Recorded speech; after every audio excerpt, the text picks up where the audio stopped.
여야의 최고 파트너입니다. 주진우 라이브 공식 여야 대변인 두 분 모셨습니다. 박성준 더불어민주당 의원 어서 오세요. 네, 안녕하세요. 최영두 국민의힘 의원 어서 오세요. 네, 안녕하십니까. 그리고 이제 최영두 의원 관련된 3.15 의거 특별법 이런 법안들이 처리가 됐습니다. 최영두 의원님 그 법안에 대해서 예. 잘 통과됐습니까? 네, 오늘 상당히 제가 찬성 토론도 했고 네. 만장일치 표기를 요청했는데 268명 의원이 제석했는데 두 분이 이제 기권하셨어요. 기권했어요? 네, 그리고 나머지 전 찬성하셔가지고 만장일치는 못 미쳤지만 상당히 그 21대 국회 들어서 보기 드문 찬성률로 동의를 해 주셨습니다. 이 법은 사실은 61년 전에 부정선거에 항의해서 서울로부터 천리나 떨어진 작은 도시에서 그날 10,000명, 20,000명의 시민 학생이 나와서 마산 창원에서 네, 그래 바로 이제 그때 자유당 정권의 그 경찰이 바로 그날 밤에 10분 이상이 세상을 떠났습니다. 총탄에 맞아서.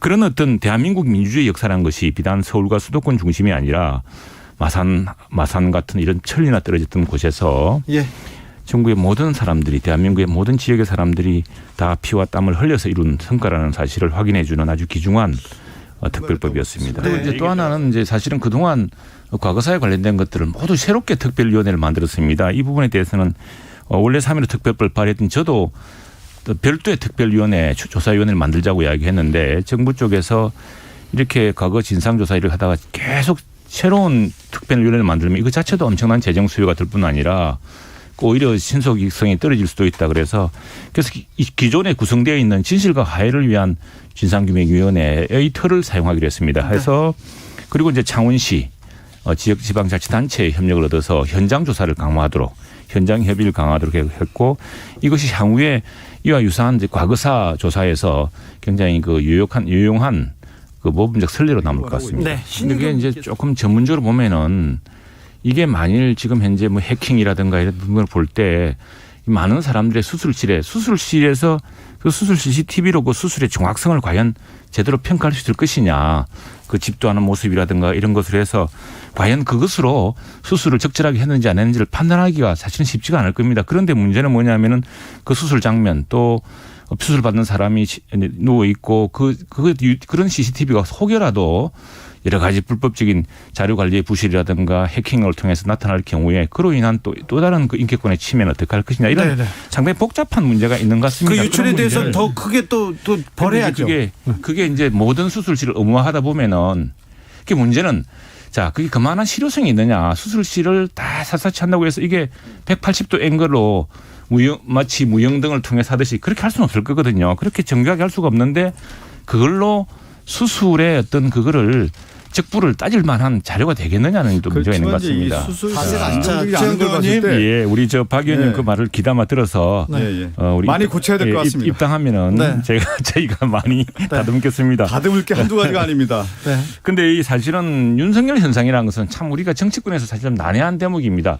왜 이렇게 윤석열 총장이라는 분이 이렇게 지금 국민적 열망의 대상이 되었는지 왜 그렇게 대통령 그 후보 잠재 지지율이 이렇게 높은지에 대해서는 근데 지금 윤석열 총장이 바로 나라의 독립을 위해서 목숨을 바친 윤봉길 의사 기념관에서 마침 또 윤시네요. 그래서 거기서 이제 국민과 국가의 미래를 위해 모든 것을 바치고 헌신하겠다 이렇게 했는데 이분이 이제 처음부터 모든 말이 끝이 정권 교체입니다. 정권 교체. 이 정권이 저지른 무료한 행태는 일일이 나열하기도 어렵다. 또 내 편으로 갈라서 상식과 공정 법치를 파기했다. 이렇게 연장된다면 대한민국 앞날이 어떻게 될지 뻔하다. 사실은 국민의 상당수가 이런 생각을 하고 있습니다. 그렇기 때문에 윤석열 총장에 대해서는 지금 사실 거의 묻지마 지지 현상도까지도 있는 현상이거든요. 그래서 지금 이제 그 정치를 새로 시작했기 때문에 이 다듬어진 과거에 우리 YS라든가 또는 DJ라든가 또 당선되었던 노무현 전 대통령이라든가 이런 대통령과 달리 박근혜 대통령도 그렇고 대부분 정치를 오래 하면서 그 정책과 정견과 비전이 다듬어진 데 반해서 덜 다듬어진 건 사실인 것 같아요. 그러나 지금 이분을 이렇게 추동하는 강력한 열망, 그 열망을 아주 거치지만 그리고 하이톤이라고 그랬지만 굉장히 분명한 언어로 이야기했다는 데서 오늘 출마선은 그 자체가 이제 시작이죠. 문재인 정부가 독재와 전제주의입니까? 물어봅니다. 최영두 의원님. 기본적으로 이제 이런 그 이중잣대가 있었죠. 맨 처음에 윤석열 총장을 발탁하신 분이 바로 문재인 대통령 아니십니까? 그리고 우리 총장님 그때까지만 하더라도 이른바 적폐 수사를 할 때는 그랬습니다. 그리고 살아있는 권력을 수사하라 그랬죠. 그런데 윤석열 총장이 괜히 없는 범죄를 만들어서 억지 수사를 한 게 아니지 않습니까?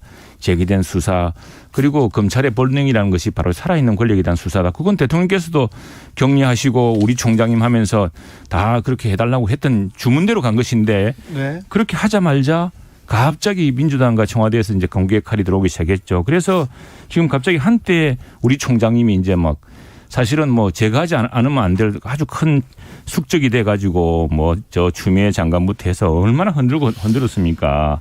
그래서 지금 이분들 그래서 이제 문제는 뭐냐면은 사실은 그 문재인 대통령이나 초기에 민주당이 그렇게 지켜세우고 했던 바로 그 기준대로 만약에 나라를 바꿨다면은 그 총장이 하는 일에 대해서 그것이 헌법과 법률에 정한 권능의 범위 내에서 하는 일이라면은 그걸 막아서는 안 되죠. 그러나 그거를 이중잣대로 가지고 하고 어느 순간부터는 우리 편에 대한 공격이 시작되니까 이건 안 된다고 몰아내기 시작한다면은 그것이야말로 헌법과 법률의 파괴 행위죠. 그리고 이게 문재인 정부가 완성한 민주주의가 아닙니다. 이 벌써 올해가 6월 항쟁인지 20주년인가요. 그리고 네. 우리 모든 젊은 사람들이 지금은 586이 기득권이 됐습니다만 그 시절에 많은 사람들이 고문과 투옥을 당해가면서 때로는 죽음에 이르기까지 하면서 싸워온 거 아니겠습니까? 그렇게 해서 온 시민이 이룬 민주주의입니다.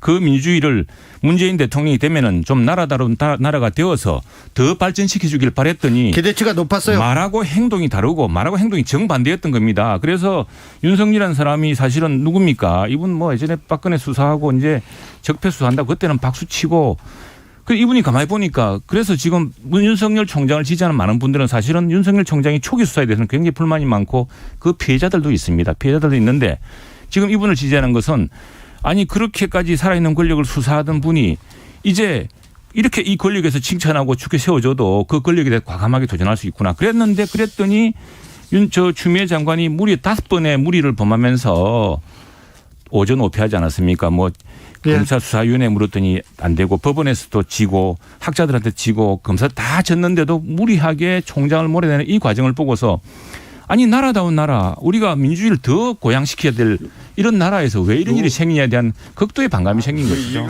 국민의힘에서도 이런 권력의 지도가 좀 재편되나요? 어떻게 보셨습니까, 최영도 의원님? 그렇지 않을 겁니다. 지금 윤석열 현상이라는 것이 뭐 윤석열 총장이 우리 당내 몇몇 의원 덕봐가지고 이렇게 뜬 게 아니지 않습니까? 예. 그렇게 바람은 없을 것이고 우리 당원 의원들끼리 이런 논의는 있었습니다. 지금 윤석열 총장을 우리가 어차피 입당을 시켜야 되는 것이고 그래서 이준석 대표도 권영세 전 사무총장을 인재 영입 위원장으로 해서 지금 이제 섭외를 하고 있지 않습니까? 네, 권영세 의원과 또 윤석열 총장의 친분이 좀 그렇죠. 있죠. 그래서 이제 그런데 오늘 윤 총장이 어떻게 보자면은 참 외로운 이제 선언을 시작한 것이죠. 물론 이제 그 장 외에는 많은 국민들이 몰려 있습니다만 정치라는 것은 외로운 결단의 시작 아니겠습니까? 그래서 며칠이라도 가서 그 뭐 장도를 시작하는데 박수로 다음 치주자 해서 갔던 것이고요. 그건 뭐 개파도 관계도 없는 것이고 특별히 권력과도 관계도 없는 것입니다. 아마 내보니까 진짜 좀 소통하고 친한 분들은 또 안 간 분도 계신 것 같아요. 최영도 의원님 예, 왜 예. 가셨어요?